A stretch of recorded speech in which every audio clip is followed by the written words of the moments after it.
Hi, how you doing? In this video we're going to talk about a sudden revelation I had recently that, disappointingly, has actually taken me about 35 years.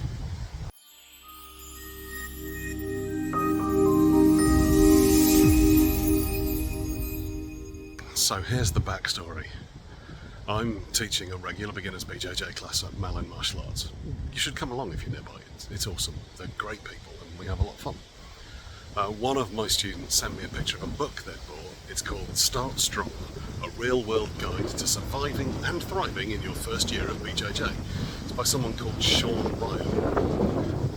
They were raving about how good it is, and they said, and I quote, "He's very much on the same page as you about how gyms should be run," which I took as a compliment. Then they sent me a couple of pictures of specific bits they thought were particularly good. In amongst these was a red flag I'd never really considered. In fact, he had it listed as the first on a list of red flags. No structure. You show up, no one explains what's going on, and suddenly you're trying to survive a sparring round while people shout things like Kimura and Smash Pass at you like it's a foreign language class hosted mid-car crash. It really got me thinking. So, 35 years ago, or there and thereabouts, I started formally training in martial arts. For the best part of a decade, I didn't really think about class structure, I just trained. First in Aikido, then Shotokan Karate, and before eventually making the move into what later became known as HEMA, with brief side quests into things like Bujinkan, kickboxing, and Russian all-round fighting. Pretty much everything I studied in had a similar lesson structure. So I just kind of adopted that myself for my own classes when I started teaching. It was only later that started to change. I'd been travelling around trying to learn catch from the best people I could possibly find, and I had a small group of people who were interested in learning catch from me. I'd been dabbling in BJJ for a few years when I broke my leg. I'm not going to go into detail on that, there's plenty of that in the back catalogue if you're interested, but it effectively did a hard reset on my training. When I eventually got back to it, I made a conscious decision to just train again, to be a student, and that BJJ was probably going to be the art for me. I struggled to find a class that worked for me. When I did, it was one that, how can I put this tactfully, had a very relaxed structure.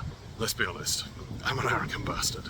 I've been described as being seldom wrong but never in doubt, which, to me at least, feels like a compliment, despite probably not having been meant that way. I don't react well to being told what to do if I disagree with it, and so the older I got, the less I found myself enjoying formal classes with a rigid structure. So when I eventually found a club that had classes that had a much less rigid structure and were mainly just focused on rolling, it felt perfect for me. But one of the reasons that this approach works for me is that I've always found a mix of one-to-one instruction and lots of sparring to be a great way to learn. I've always tried to seek out the very best people I can find and learn directly from them and then spend time trying to make that work. Despite having moved on from that club now, that's still the way I'm managing my own personal training. I'm getting one-to-one time with one of the most experienced Jitsu instructors in the country, and that makes my brain hurt as much as my body, and then I'm going to practice on my crack team of amazing white belts. And yet, when it comes to teaching my own classes, I do things very differently indeed. It's not quite the standard formal approach of a cardio-themed warm-up and then some techniques and rolling, but it's definitely closer to that than the sparring-centric approach I know I've always preferred. We do a lot of drilling of certain techniques like crimping and breakfalling, but I try really hard to build context into those drills, so I'm not just getting people to do movements because I say so. In fact, I have a standing rule in my classes, which I introduced back when I was teaching HEMA and still hold to now. If I can't explain to you exactly why you should do something, then you don't have to do it. Now, don't get me wrong, we do a decent amount of sparring too, but I try very hard indeed to make sure that sparring is as much a focused learning experience as drilling is. So I encourage people to try and work with the specific moves we've been drilling. I encourage people to deliberately put themselves in bad positions. I encourage people to see the tap as an opportunity to reset and try again, and less of an admission of a loss. In my personal training, I'm trying to balance the mixture of technical ability I got from the one-to-one sessions with the toughness I got from the constant rolling to create the most rounded version of myself that I can. But I understand that what works for me is not necessarily what works for others. As they say, one man's house is another man's bonfire. And so, to go back to the original point that a lack of structure in a class is a red flag, I'm not 100% convinced I agree, but I can fully accept why a lot of people would think it's a problem.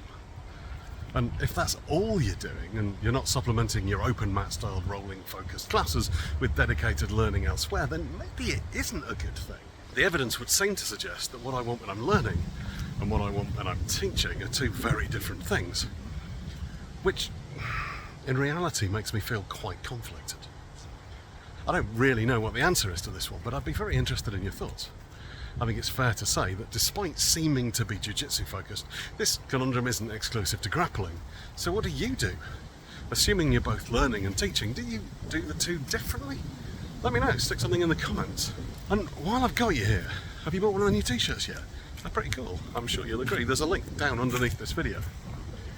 I'd be really, really grateful if you'd consider supporting me on Patreon. Those people that do, I love you to death. And yeah, to those of you still here at the very end of the video, fight team.